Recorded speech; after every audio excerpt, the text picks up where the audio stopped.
Yeah. Okay.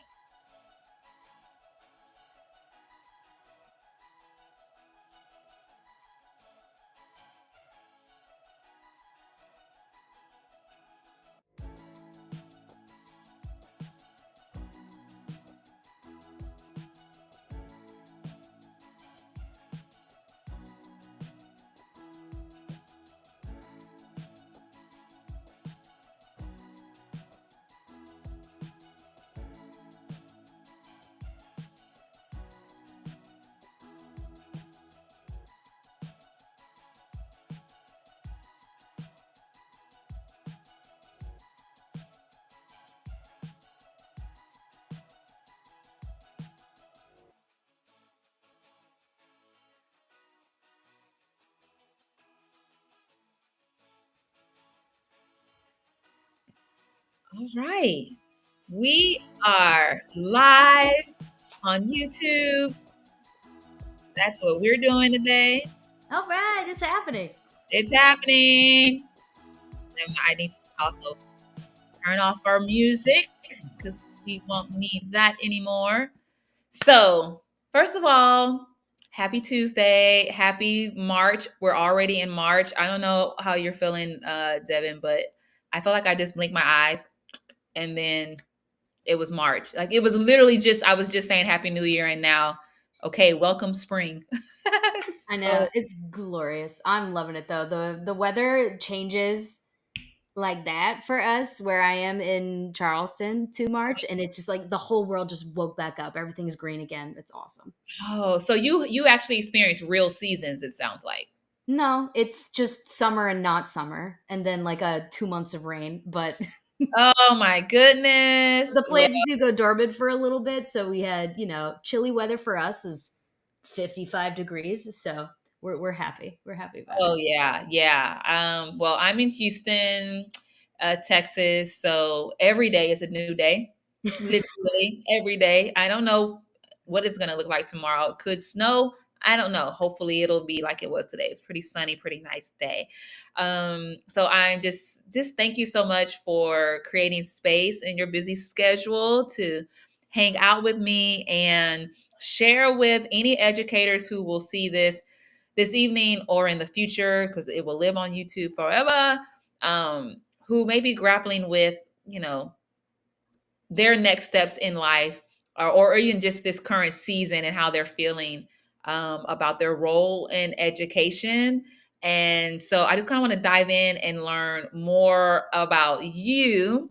But first, I want to introduce you properly, Devin. So, and also give you the space to add anything else about you and your awesomeness. So, everybody here today, our March guest on BU Beyond the Classroom is none other than Devon Gunning, who is the teacher author behind Libre Language Learning, which is a media company for world language teachers. And what it does is provide high impact PD programs and conferences, curriculum consulting for private companies and public schools, and direct instructional coaching. And of course, world language lesson plans through Devon's membership, which is called the Practical Proficiency Network. So, suffice to say, Devon is out here in the world doing a lot of amazing, amazing things. And I know, Devon, that there are a lot of teachers who would be highly, highly interested in just learning really your journey and your story of like what I just read about you and your bio is like, whoa, those so many things. How did you even get to that point? But first, let me just check in with you. Um, what needs to be added to your bio that we don't know that I didn't share? Well, the first thing that needs to be on there for sure is that I started in the same place as everybody who's watching this. I was a teacher who loved teaching and I loved my students, but I struggled a lot with my job because I wasn't happy with it. So I wanted to find a new place for myself Mhm. somewhere. So I love that you're creating this space for people to like I was telling you before we even got on. I'm so glad that you created this podcast as a space for, you know, rewind 5, 6 years ago, me trying to figure this out, like I would have loved to have this and have this space. So thank you for creating it. And thanks for making me a part of it. Like Yes.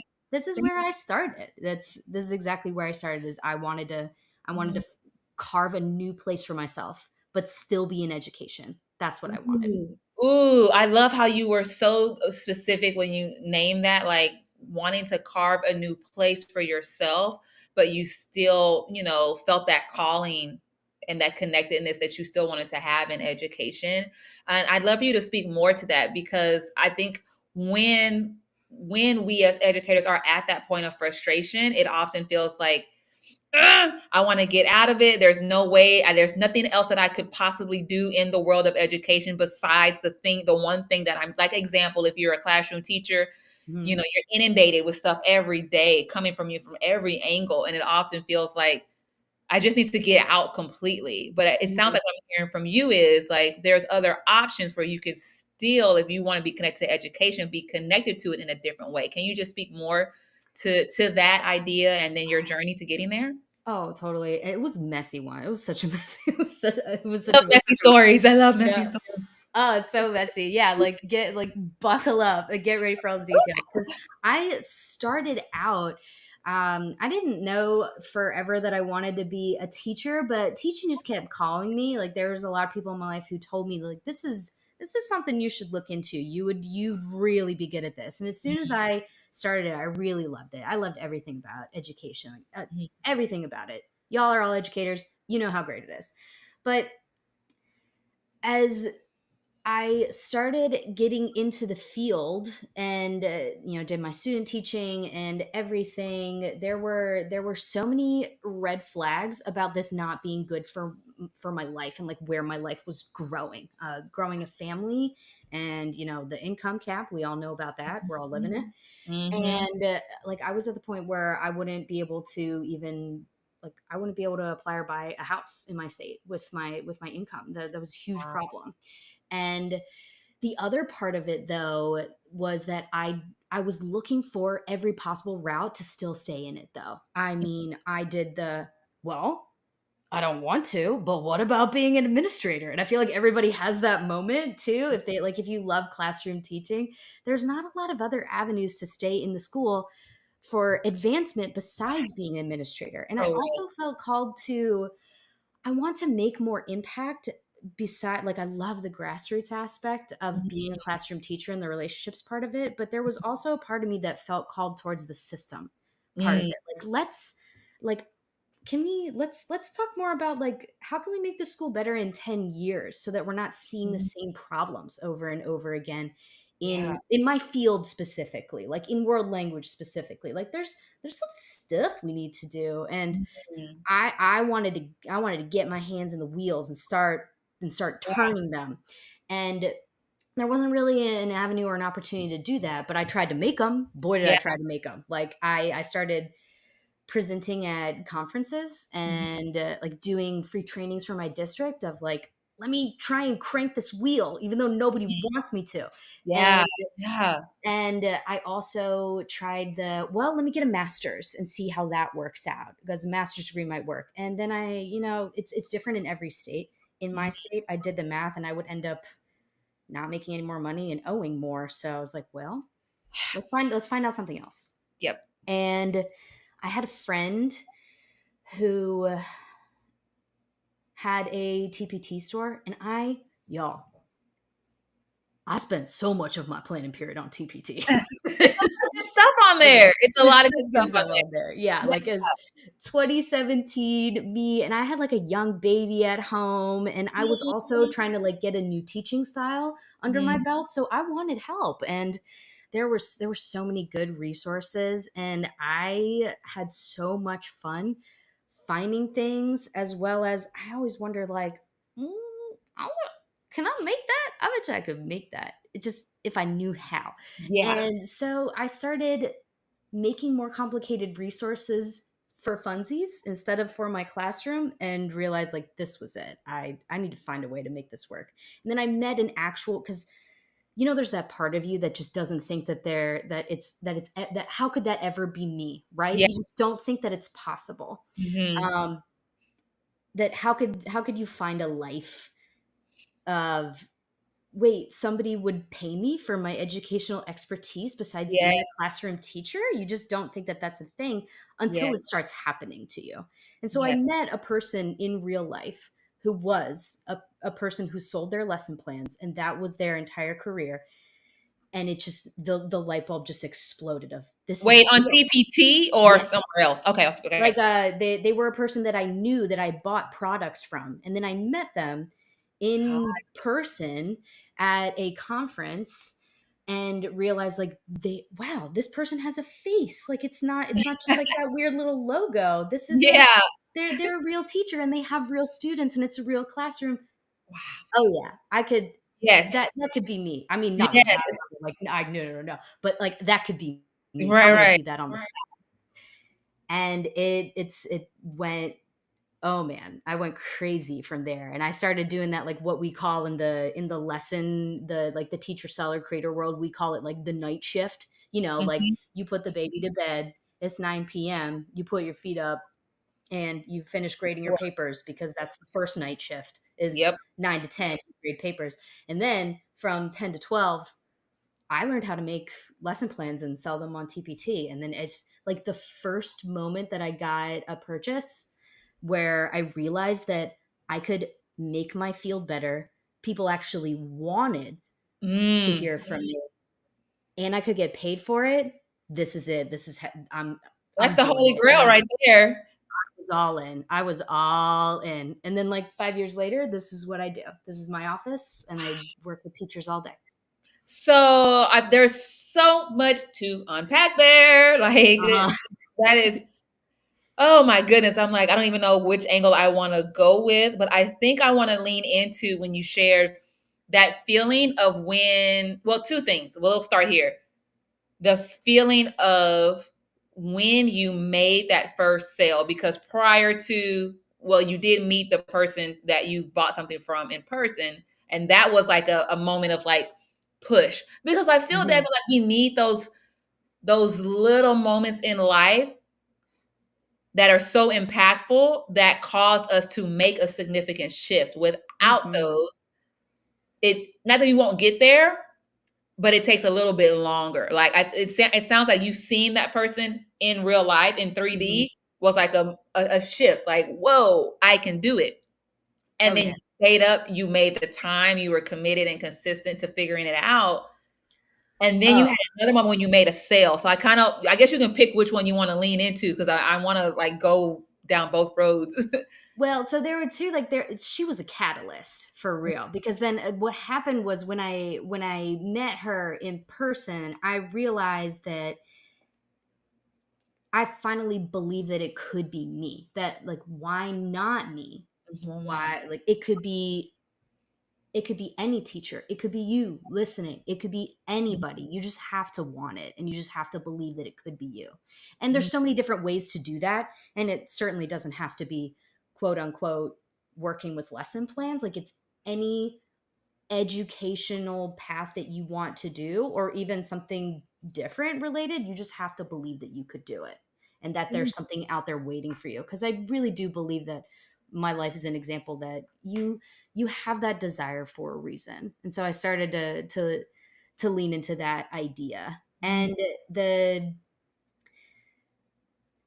the community behind it too was a big part, because I wouldn't have made it very far without making friends in that community. Like, the times when I've noticed that the times when I've pulled back and been like, I'm going to focus on work, and put on lots of blinders, I've actually stumbled on my own feet quite a bit and made Mm. mistakes. But Mhm. times when I've been in, like, in a program like yours, or like in a community with other people trying to do the same things as me, I go so much further, so much faster, and make That a is lot less mistakes. that is So, so having somebody to who gets where you're at, but also somebody to, like, balance and have some accountability for, and somebody who just, like, gets what you're doing. Because fun. a lot of people don't understand the idea of, wait, so you have a job but you're work working on the weekend too. Like Yeah. it's hard to explain to people when you're starting off at first.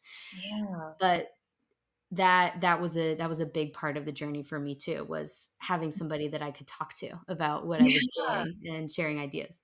So I kind of want to ask, okay, this idea of having accountability or having a support group, I think is so powerful. And I want to dig deeper here because if you're the kind of person that typically talks to people or networks or just like is okay with meeting a stranger and just chatting it up with them, like what basically what we're doing right now, some people can be like, oh well, you talk to people, so that's easy for you. Now some of that is imposter syndrome, some of that is limiting belief, some of that is fear, or a combination of all three. But I want to kind of hang our hat here for a little bit in terms of how did you go about finding and building a community where you felt um, cared for, in the sense that they get me and my struggles and what I'm trying to accomplish, and I feel comfortable sharing and asking questions in this space? Oh, that's such a big ask, and it's something that I think happens when you give. When you give what you're expecting, Hmm. or I shouldn't even say expecting, but it's more the like what you are trying to get from a community is only ever going to be as big as what you give. And I've learned this from the times that I've tried to do it on my own, because I'm one of those people who's actually like 60/40 extrovert introvert. So like for me, when stuff gets hard, I get introverted, but I'm actually more of an extrovert. And so Hmm. in business, it's usually hard. But when things are going well for me, it's easy for me to reach out and create community and be with people. But when the and that's where like the whole idea for my conference came from, of like, Hmm. well, things are really getting hard with COVID. Let's all reach out together and come together as educators and talk to each other about it and broadcast it in some format so that we can all learn from each other. Hmm. And that was one of the most successful endeavors I've ever had because of that community element. And then times when I wanted to try and do things on my own, it certainly did not work out as well. Yeah. The things I would say about finding a space that hears you is that I got this advice once about creating a group that doesn't necessarily need to be people who understand what you're doing or who are even doing the same things as you, because sometimes it's not always so easy in what we do. You can start certainly in online spaces, but like I'll shout it to the rooftops that I always appreciate my husband's support, because he says to me all the time, I have no idea what you're doing, but I'm 100% behind you. And Yeah. he talks to me about it all the time. And Mm. we talk to each other a lot about what's going on we're both business owners, so we both understand that aspect of it, but he has no idea what what the inner workings of like an educational business looks like. And that's Yeah. fine. It doesn't have to. So your friends can be that space for you too, if the key factor I would say is that somebody who's been through what you're going through will never look back Hmm. and or look down on you for Yeah. it, because they'll know what it feels like to, like, people who are in business together under it doesn't even need to be an educational oriented business, but they know what it's like to struggle to try and build something that's yours, and they Hmm. know what it feels like to work hard to get there. Yeah. And that's the major factor that you can get from building that community. No, that's really powerful. This is a question I feel like I ask everybody, and I never have a plan for when I ask it, but it seems like it always comes up and pops in my mind. And so that's where this is coming from. You didn't mention it, but based on what you're sharing, it just makes me wonder, like, man, Devin, like you really were a go-getter and like pushing through, figuring a lot of stuff out, finding your people so you can have that support, all of these things. What comes up, and I'll just say, from when I talk to educators who are like, yeah, I want to start a business, or yeah, I want to do this, but they so quickly turn back from what they just said. It's like, mm, Yeah, then they give all these reasons of why this is not a good time. I shouldn't do it. I'm, maybe, and then they basically convince themselves that they don't want the thing that they just said 5 minutes ago that they want. Hmm. And my theory is that a lot of it is rooted in a fear of the unknown, or the worry of like, if I change this, it's going to completely disrupt my life, and it's going to be like we always think all negative things are going to happen instead of all positive things are going to happen, which is a whole Hmm. nother conversation. And so I'm just wondering, in your journey, were there ever moments of fear, because it's a real fear. I think educators see their current roles as like very sustainable, even if they're frustrated, especially post pandemic. Like, well, I'll just stick it out until retirement. It'll be fine. It is what it is. This is just what I have to deal with, even though they have other desires. So I'm just wondering for you, were there any points in your journey where you felt any kind of level, maybe big or small, levels of fear? Or have you communicated or been in community with other educators who have allowed that fear to keep them from pursuing and exploring other avenues in education? Oh man, that fear is so real. Mhm. I think that's something that everybody experiences in a lot of major life shifts, or whenever you want to make a big change and you have to figure out if the the the stress and the pain of the reason you want that thing that you want, is it enough to really outweigh Mhm. the quote unquote worst case scenario. That's real. And the thing about educators is that we make the worst case scenario with leaving a quote unquote stable job, which, like, newsflash, like, teaching's not a stable job anymore. It's Like, not. it's It's not. Like, the reason that I finally had to leave the classroom, and it was like a really sad day. I really didn't want to, in a lot of ways, but it actually, like, I had a stress related health incident, and now I have migraines for the rest of my life. Like, I oh my can't be god. in my classroom anymore. And it's like, teaching costs a lot to be a teacher. And like, this is coming from, like, a person, like, I love teaching and I loved education. I do, but I also am aware of how much it cost me, and how much it took Yeah. from my life. But it also gave a lot to my life too. So there's no love lost. Like, it gave me a lot. But Yeah. working with teachers now, and even being in groups of people who are business owners on the side, Mm. still in the classroom, and want to do XYZ, there's this idea that their life is more stable, that is easier now juggling three jobs than it would be if you made some plans and made some cuts in some areas for, like, a 3-year exit strategy. Mhm.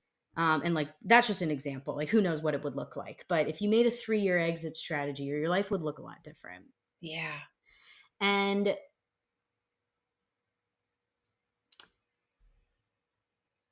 That's real. there's I feel like there's two different types of exit strategies for you. There's the people who need to just cut and run, and make sure that you have at least the bare minimum to make it work, but that the fire of necessity will make sure that it happens for you, for Yes. better or for worse.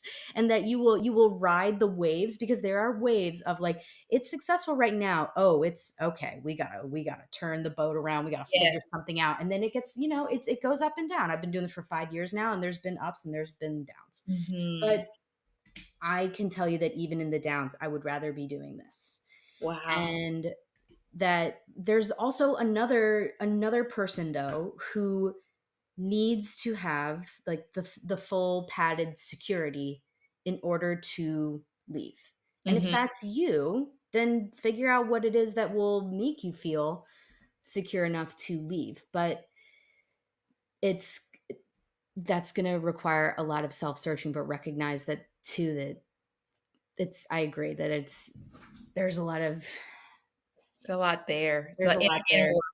yeah, and I love how you mentioned, well, a couple of things. One, at towards the end, just the noticing of it's ebbs and flows, and that's the life of entrepreneurship, but it's also the life of an educator. And that is a lot of the work that I do, is trying to help educators see those transferable skills. Like, everything that you do as an educator right now, in whatever role you currently hold, whatever title you have, right? All of those things are really great assets if you are considering starting or exploring something, like I said, either in addition to, um, or in replacement of. So I always find that fascinating, like the things that educators have to juggle on a day to day. This is my audience is educators, so it's not a diss to corporate America or those who are not in education, but we juggle not only our own spaces and what we're grappling with socially, emotionally, physically, but then for that of 30 plus other students. And then you also have the system that you're in, which is like all of your colleagues. Then you have your leadership team, and then it multiplies outward from there. So that's always just been really interesting. And then I love when you were talking about, you have to decide which pain you want. If you see both avenues as painful, like there is a pain because of fear, because fear can induce some level of pain. So you have to decide, like, is that where I want to hang my hat, or this pain of the stress and how it impacts my health negatively.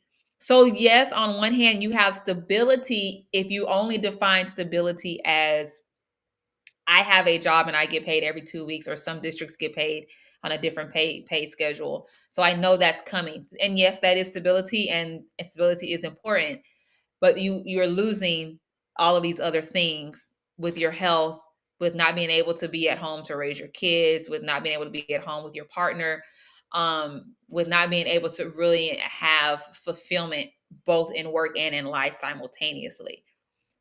And that's not everyone's story in education. There are educators who have figured it out, and kudos to them, and we need those folks to help other educators along.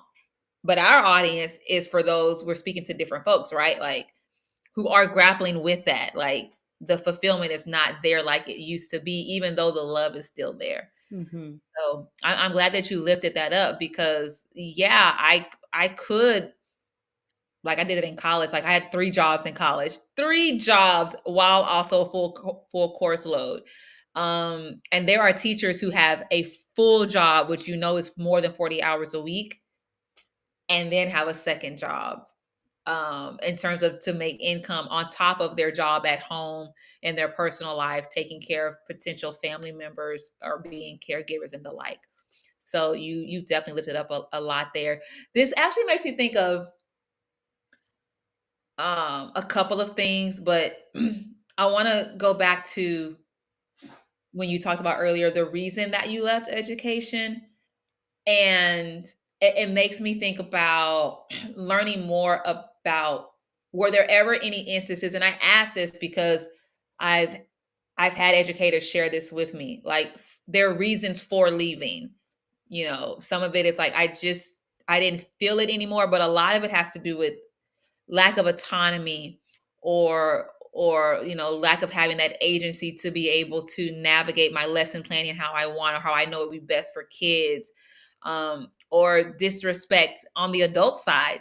Surprisingly, I don't, people outside of education think it's always the students, but often I hear it's like navigating the adults in the space. And so I'm wondering, to that end, I've had educators talk about, like, it was the leadership, it was having a really horrible boss and feeling like I had no one to turn to. So I'm just wondering, was there ever any instances when you were in the education system that was like, if it wasn't for this thing, I would stay, or I would stay longer? Hmm. I know that's a big question in there. I just kind of threw it out there, but I think about that for myself sometimes. So I thought I'd ask. Like, So my departure was multifaceted in mm, that I felt called to do something bigger. Like I felt like the four walls were really small and they got smaller every day. So there mm, was, and I knew that there was something bigger out there for me in education. That was one of the larger reasons, but because we're not great at listening to our own intuitions and our own dreams, it was easy to keep her quiet for a while. Like the thing that was really, really loud for me was the the painfully slow pace of change. And mm, there were so many opportunities that were just right for the taking in the school that I taught in three different schools, and all of them were really good for different reasons. And every school has a lot of challenges, yeah, but for most of the schools that I worked at, functioned pretty well, and like had like the normal amount of ins and outs. But what I found across working three very different schools, like mhm, a very, very urban school with a 97% poverty rate, a mhm, rural school where there was one stoplight in the town and they were very proud of it, and then a more suburby kind of school, I guess you could call it, but it was mm. large, like large Mm. scale, thousands of students, Oh, kind wow. of mix of like urban and suburb environment. That it, like every school has the same rigid system of how can we keep students relaxed and quiet. And like I'm a Mm, world language teacher, we thrive on noise, and so yeah, it was just that it was the structure at the end of the day, and the lack of flexibility to mess with that, to move around the desks, to create loud games and speaking, and mm, engage with language the way it's meant to be engaged with. Like school itself was just so not willing to move with the way that world language was moving and the way that we needed it to happen for our students to experience success. So yeah. the walls got real square when they needed to be fluid, and they Ooh, got smaller when they needed to get bigger. yeah. And the final straw for me, though, but he was such a gift, was I did have a horrible boss, but he was Oh, such a gift because it was so easy to leave after that. And ooh, such a gift. After having that boss who taught me a lot about personal boundaries too, because he was the kind of person who would, like ring the classroom announcement system and interrupt your class to invite you to a meeting that wasn't announced. oh, wow. And then I would get this was like my first, okay, I'm gonna practice my personal boundaries today. I would say Wow. no thank you, there was no email, and continue teaching. And that was a great learning experience for me, to actually have a boss who tested my boundaries, because then I Mm. had to enforce them. And it also made it very easy to leave that year and say, I want a place where there's no boundaries, where I create them. And so that's my Oh, that's my favorite part about I'm being like trying to resist clapping, like, but I just have to. My hands are like over here, like, oh my goodness. I love how you reframed that because it's so easy, and I've done it. I have been stuck on that person, like, and look what they did to me, and look because of them, this happened and this happened. So I appreciate the gift that you just gave me, the reminder of how you think of a thing and how those thoughts impact, right? How you navigate that experience. Like he was a horrible boss. He probably could have been in the movie Horrible Bosses 1 and 2, and that was sound like another catalyst that pushed you to do the thing that you said you wanted to do Mhm. anyway. He was just Oh, a oh reminder man. for you of like, wait, you don't want to be here. You want to go expand your reach anyway. Oh, he was such an opportunity too. Like it really is. It's all I learned so much about mindset that year, because I learned pretty quickly that since he wasn't reading my important emails, I started sneaking in requests that I knew he would just say yes to. So like this girl got $600 for her classroom books that year because he just was like, yes. It's Thank like, you. Yeah. Thank you. I love that. Absolutely. I feel like any educator who comes across this, when you get to this part, you need to boop, boop, pause, go back, rewind, read it, watch it again, watch it again, watch it again. It's so important because we often feel stuck, right? That like we, especially in education, like you talked about earlier, there's really not a trajectory for growth unless you want to go the path of. And I used to be in assistant principal, so I get that part of it too. It's just like, okay, unless I want to keep moving up this way. And a lot of it, honestly, depending on what state you're in, what district, is about a who Mhm. kind of thing. So you can be very qualified and have been a really great teacher or a really great instructional coach, but there's only a need for one instructional coach per subject in each school, and they usually only get one for math and reading, maybe science if you're lucky. So Mhm. unless you're one of those three that are picked for that, where is the opportunity for growth? So I'm glad that you named that as well. But just really leaning into, oftentimes educators feel so stuck, the weight of it all, and it just feels like, I'm sinking in quicksand and I don't know where to go. And you just gave us a fresh perspective of, there is a reason that you are experiencing this. And maybe it's an opportunity to pause and reflect and think about, what are those goals that you have set for yourself, maybe early on in your career? And are you still in alignment with those goals? Do they need to shift or change? Or what I have found, Devin, is we change because we grow in our own lived experience. The things that I thought in my 20s, I don't think now that I'm 40. You know what I'm saying? So giving ourselves Mhm. as educators that grace to change, I think, is something that would be an additional gift that we could give to ourselves. So, Oh, so whew, true. oh my goodness, that was just, I don't know, just so good to me. So there was something that you mentioned earlier that I said, there was two paths I wanted to go down. I want to now go down the second path. When we talked about the catalyst earlier, when you met that person and all those things, that kind of that part of the conversation. And then you mentioned, and then when I got that first sale, it was just kind of like, so I want to explore that more. Not only if you could talk more to the feeling of getting the first sale, but what you did to get that first, because I am with you 100%. When I got my first sale, when I used to had a business called Tutor McGillery, it was just like, someone's gonna pay me to do, like, what? So I Yeah. love to hear, like, how did you even get that? Because I think that's important for educators who are thinking about starting something. It feels very, like, daunting. Like, there's nothing that I can ever do to ever get anyone to buy something from me. I don't even know how to do it. I'm not a salesman. I don't want to go there. So yeah, can you just talk more about, like, how did you do that?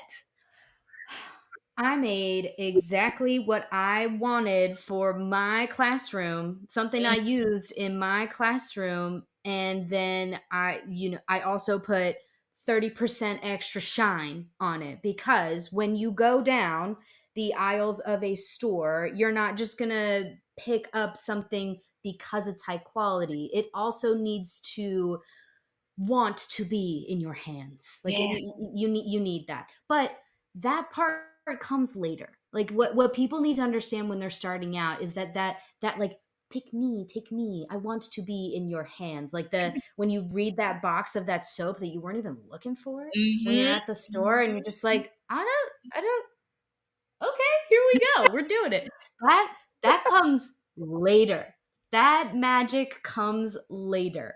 But the Mhm. first part that does come that every single teacher needs is something that they know would well like if you're in the same game that I am. Like Mhm. for just to give a really clear example. Yeah. For lesson plans, I knew I'm going to serve people first with something that I would use myself and make sure that it's high quality and put it where people can find it. And I'm also going to describe it as best as I can so that people can find it. Mhm. And I'm also going to use the words that my own industry folk use in world language when I started listening in all the department meetings of things that people needed for their lesson plans, and I started writing down the words that they were using and I Mhm. put that in the description so that they could find it. And let Yes. me tell you, it was uproariously ugly, but somebody bought it. And it was a good lesson. Content And was I'm what's telling you important. that I have deleted it since then because it is embarrassingly. What? Yes, I have, like, because your standards improve. Like, That's it's the lesson is so much my lesson skills are so much better now, my marketing skills are so much better now that, like, now that lesson is not something that I would feel good putting in front of customers, but I hope that that's encouraging to you that yes, everybody starts somewhere, somewhere, and that everyone. beautiful $1.83 that I earned in 2018 Yes. started a dream. It started a dream, and Yeah. that you're dropping nuggets. That's what you're doing tonight. Like, yes, everyone starts from somewhere. And Start messy, start ugly, post it. Start yes, messy, start ugly, post it. yes. Like we honestly, like what we were talking about before we went live around, like, this is my first time doing a podcast. I Yeah. could have waited. I could have waited, right, until I Mhm, had the best background and all these fancy things. But I knew it deep down in my heart, like you said, like I think this is something that I would have wanted when I started off mhm, on my entrepreneur journey as an educator. And how can I help support other educators? And it came from a good place. mhm, And so I felt like you said earlier, like you got a vision for something, it's meant to do something with, like, come out, get it mhm, out, share it. And all that other stuff, I think that's just part of this world now, new age social media. It has us thinking like everything has to be polished and perfect, and anything less than, mhm. you need to hide it and cover it. But that's just not the reality of how things actually start. It's just No. not. So I am so glad. Yes, shout out to that $1.83. Yes. Well, and Yes. let's, like, speak to that too, because, like, when you invited me to come be here, you sent me a very kind message. I don't even remember what platform it was on, but it Uh-huh. was something like, I'm starting. You didn't even say start. It was, I'm having a podcast for educators who are thinking about, growing beyond the education space, a place for them to learn and grow with other educators who are dot dot dot dot. And I was like, sold. Like, it's all about serving other people and finding your people and wanting to do good by them. And that's really the key to getting paid for what you want to do, is people feel that. It's M&M, Devin. It's meaningful work that leads to making money. Yeah. So I believe that educators are servant leaders because we're always in service to others. And we chose to be in education because we do care about others and our community, like things outside of ourselves. And I think that's also part of the discontent that we feel when we feel like we want to shift, because it's like, wait, how can I still serve others and do meaningful work but also make money? It always seems like those two things don't go together. But that's a mindset shift requirement, because there are a lot of people in and out of education in the world that do meaningful work, and they are also able to make money in whatever ways that it makes sense and feels good for them based on their livelihood and their way of showing up in the world. It's very possible. But too often educators are seen as martyrs. That's not the M that I Mhm. want to lean into. I want to lean into the other ones, meaningful work and making money. But we're seen as, you need to give up your life, give up your soul, give up your time, give up everything. And only then are you considered, especially in this day and age, unfortunately, a good educator excelling in Mhm. your role. And that's just simply not true. So, oh my goodness. I know later on today and then tomorrow I'm going to wake up like, man, I had such a great conversation with Devin. Like, I just had such a great conversation. So I have two more things I want to lift up before we start to say goodbye to each other. So, thinking about your life before, after kind of thing, what would you say is the biggest difference that you see in who you are as a person today, um, versus when you were working a 9 to 5? Like, in terms of how you have designed your life today, what do you see as like the biggest difference? The biggest difference, honestly, there are two main things, and, like, you guys are gonna cry. I don't like to talk about this in front of educators because I'm sure it will make you really jealous, but y'all are the right people to talk about it because I hope that this is a catalyst to get you there. Like those of you who are parents, Ooh. if my child wakes up in the morning and coughs, it doesn't affect my day at all. Mm, It doesn't affect my day at all. I wow. say, "Oh, little hun, you want a blanket? I've got to go be in my office. I will make you some lunch at 12 and I work or do what I want to do. Or if I want to go snuggle in at 12, I do it. I hang out with my dog all day. And Mm, but seriously though, I cannot lie that like as a parent, like teaching was really difficult and like y'all know sub plans, that's the only word that needs to be said. But yep. Yep. if I am sick and like I have a this makes my whole health condition so much easier now, but mainly it's really like the 14 days that my 7-year-old wakes up and has the sniffles, it doesn't affect my day at all anymore. I stay home because I'm always home with him, and it's so much easier. Like that is the number one big change and like the dream. Like being Mm, a business owner is the easiest way to be a parent. It's not an easy life in other ways, but if you are a parent, being a business owner is the way to go. The other thing I would say that like as a person, because like you're so much more than a parent if you're a person, is that I am responsible for every aspect of my life now, which mm, means it's my fault, but I'm mhm. also the solution. And that Ooh, feels great waking up to that every day. So it's not always easy. Like having that much freedom can be overwhelming sometimes. And like sometimes it goes really well and sometimes it doesn't because mm, everybody messes up, but most of the time it feels amazing to be able to pursue what projects I want to pursue to and honestly, I in my education career when I was in the classroom for 5 years, I probably worked with, probably 700, 800 students max. mm, But with like what my lesson plans sell at the current rate in terms of like the number of people that they see, mhm, the district that I'm working with and the companies that I've worked with curriculum wise, like and the number of teachers that have been in my programs or have come to my conferences, I've worked with hundreds of thousands of students now.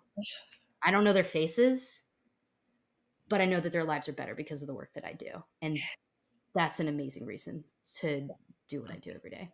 oh my gosh. Oh man, that is absolutely amazing. And that being able to reach, gosh, it's powerful in and of itself because you're reaching the students through the teachers, through the districts and the orgs you work with.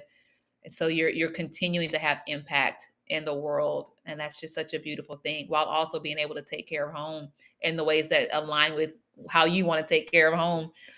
So that's beautiful. And I feel like this is kind of a great segue into in terms of supporting teachers. Other ways that you're looking into supporting educators, you have a TP, you're on Teachers Pay Teachers, you have a store.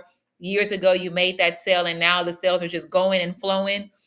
You've learned so much from it. And so I believe you were sharing with me earlier some ways that you are now supporting educators and being able to lean into that too. So I'd love for you to just share more about what you're doing in that aspect. Well, thank you so much. That's so kind of you. Yeah, I'm on a new journey where I, like you, want to share with people like the possibility that this life has to offer. And specifically with the teachers from your audience who know that they work with you first and they know that they're ready to start and they've started getting their y'all started getting your gears in motion, and then you realize that, oh dang, like working that proverbial night shift is hard. Mm, It's really hard. You have to make sure that you're working on the right things only because your after school creation time is so precious. yes. So, as a thank you for y'all hanging out for our conversation, come join me for a 20-minute free consultation call and let's talk about like the blogs that you're writing, the YouTube videos that you're making so that you too can find your people. So, after you hang out with Rebecca to figure out what your plan is and you know who your people are, let's chat. Ah, I absolutely love this.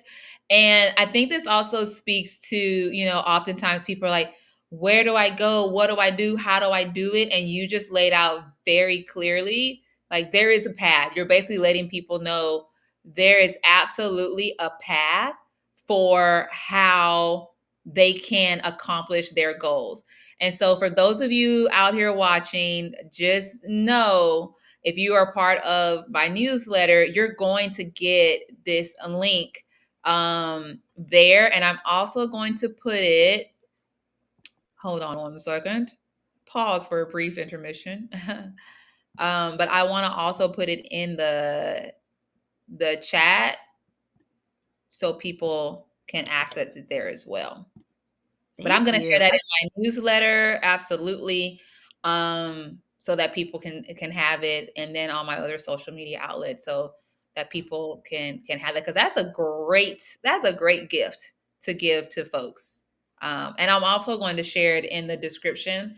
So any of you watching and you're like, wait, I missed it, I didn't see it in the comments, I'm not on your newsletter, you can just read the description below the video and you can, see it there as well. So I just want to say thank you, thank you, thank you for taking the time out this evening again to connect not only with me, but for any educators who may stumble and maybe they're looking for something else and then they stumble across this video and then they just have an aha moment because they see you and hear your story. And then they're like, wait, wow, I can actually do this. There is actually support out there for me to thrive and to still do something in education, but I don't have to feel stuck in this current role that I'm in. So I really, really appreciate you this evening. And I'm excited to continue following you on social media and just seeing your continued journey and all the ways that you're helping folks in this season, educators in this season. So thank you. And I hope you enjoy the rest of your evening. And Oh thank you my all God. for watching. Have a great Thank you night. so much. This was wonderful. Thank you so much for having me. This was such a Thanks. joy.